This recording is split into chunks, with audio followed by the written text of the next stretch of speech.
Hi friends, my name is Lexi and welcome to my channel, or as it's known here on YouTube, The Haunted Homebody. My goal here is to share content that has taken over my brain or that I find very interesting in hopes that you guys also enjoy it. And this is gonna be the very first video in my new series called Friday After Dark.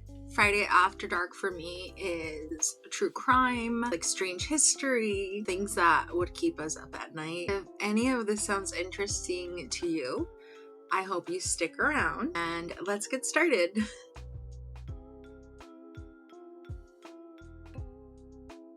Today's video, I'm going to be talking about a true crime case that has been stuck in my brain for quite a bit of time. We're going to be talking about the case of the toy box killer. David Parker Ray was born on November 6th of 1939, and he was born in New Mexico in a small town called Belen. Growing up, David did not have a very good childhood or a very good home life. His father was said to be an alcoholic who abused their family. Eventually, after many years of abuse, David's father actually decided to abandon them. In doing so, it caused David and his sisters to move in with their grandparents. Unfortunately for the siblings, this was not going to be a good transition either. According to reports, it said that David's grandparents were not very warm or very kind, so their situation didn't change much. When David was in school, people did say that he was very quiet and mostly kept to himself, but did struggle with being bullied a lot by other kids.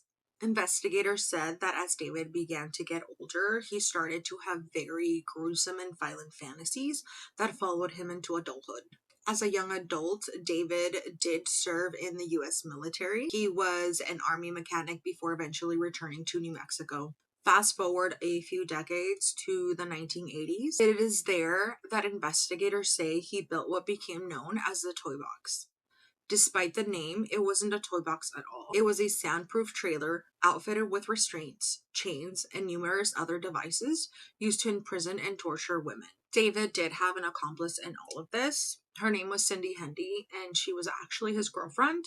According to court documents and investigator accounts, she knew exactly what David was doing. She was also helping with the violence, and she would help him lure victims. Investigators say that David would abduct women, he would drug them, and then he would take them back to the trailer. Before we move on to talk about the victims, I do want to go over a piece of evidence that I find the most disturbing. It wasn't a weapon or a journal or anything like that. A recording that David did himself. The recording was said to be about 45 minutes long. Investigators believe David played this recording to the victims after they awoken in the trailer. The recording begins with David introducing himself. He was essentially like having a conversation with them through the recording. He tells the victim that they have been kidnapped, that they are restrained, that they cannot get away, and makes it clear that the victim is not free to leave. He goes on to explain that the trailer is soundproof and that nobody would be able to hear them screaming. Throughout the entire recording, David continues to try and convince the victims that there is no point of trying to escape. He essentially says that the victims have no control and it's pointless to even waste their energy. And he also ends up laying out some rules for the victims. He also threatens consequences to the victims if they refuse to play along.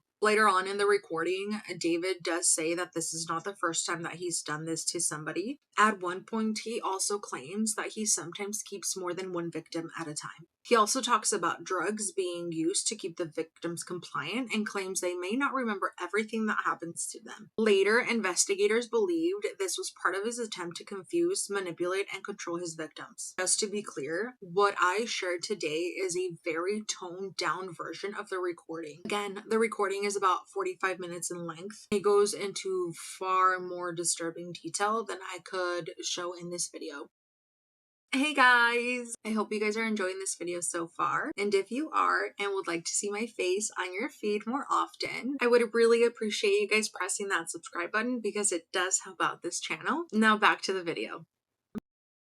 Now that we've covered some of the evidence in the case, we're going to go ahead and move on to the victims. Some investigators estimate that David Parker Ray had over 60 victims, and they believe that he assaulted and tortured dozens of women over many years. This is where I think the case becomes extremely frustrating. No murders were ever proven in court and no bodies were ever connected to David because no bodies were ever recovered.